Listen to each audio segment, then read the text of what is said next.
White Grousbeck is the owner of the team. He's the face of the franchise. The 3% owner of the team, who is the control person, the governor. We've talked about that, what that means. Baseball, football, basketball. There's got to be one person who at the end of the day is charged with league decisions. The Celtics have a vote with what the CBA would be to ratify the CBA. That vote comes through the governor, who is Whit Grousbeck. So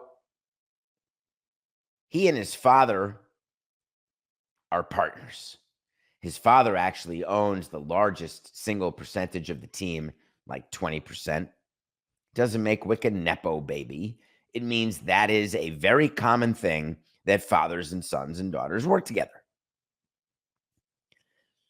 For many years, I worked for my stepfather. It doesn't mean that you get along at all times. It doesn't mean that you've got a shared vision of where the team is going, both on and off the field. What it does mean is that there is a hierarchy. The owner of the team, when he makes a decision, that's a decision I stand behind. That's a decision I implement. That's a decision, no matter how against it I am, the public will always know, short of some strategic leaks from time to time, the public will always know that we are a united front. When you run a private company as a family company, things don't often become public, but very often those companies fall apart. Very hard for the old guard to let the new guard take over. Very hard for the father to let the son try different things, do different things, act a different way. But the reason why the main owner, which is the father of Wick, I want to call him Irv, but I have no idea why I would call him Irv. There's almost no logical explanation for me calling him that. But his name is Irving, so that's why I call him Irv. Way to go, Coca. The reason why this is in the news today is that it came out in what I would call a leak in the New York Post. And you have to consider the sources, except for the fact that for 18 years I went through this very thing, so I totally believe it. The father, Irving, said, I'm not a big fan of writing checks. And while it's way fun to win a title, and I know, Wick, you get to lift the trophy and you get to be the face and you get to have all the popularity and all the love and run around Boston like you own the place, it's really my money. And I really don't agree that we should be signing these players the way that you've signed them. Now, grant you, I could have vetoed it before it happened. And grant you, I'm totally aware, Irving is, of what it all means when you've got Jason Tatum making the max of 62 a year, and Jaylen Brown, you got to pay him 57 a year. We traded for Drew Holiday. We won a title. I guess we got to sign him 33 a year. So thankful to have Derek White. We got to keep it together.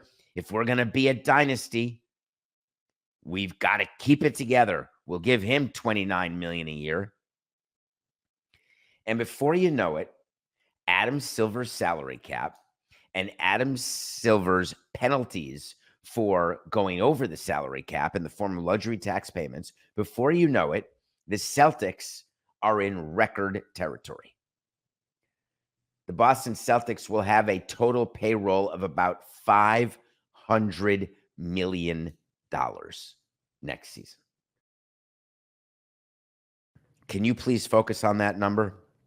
Because we criticize Steve Cohen with his payroll and talk about how difficult it is to win. And while they are currently in a playoff spot, who knows over these last 2 weeks what's going to happen.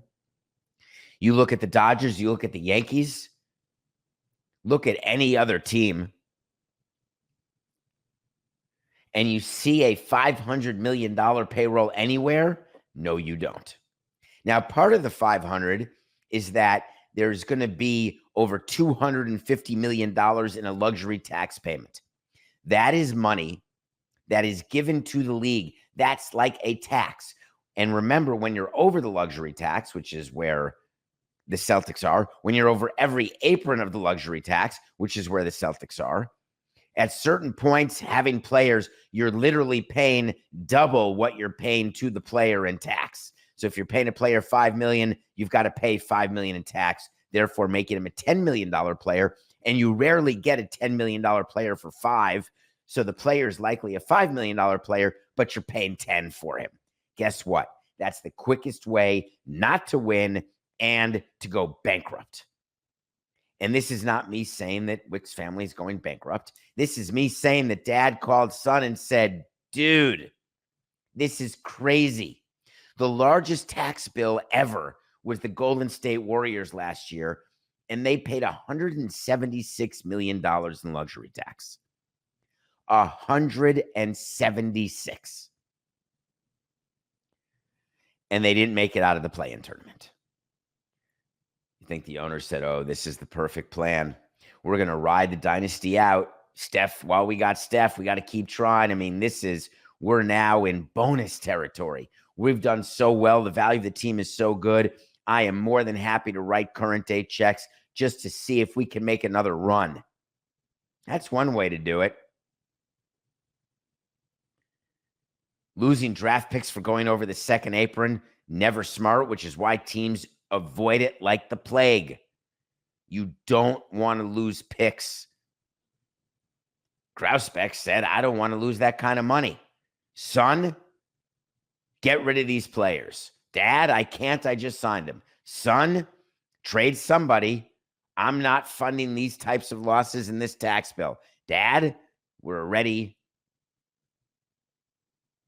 contracted to do it. I'm so sorry. I thought you knew. My job as team president was to let our owner know every dollar. This is what you owe at this payroll. You make the decision. And then whatever your decision is, we go with it. Irv, how upset are you really? Well, Wick, let me tell you what my plan is. We're selling.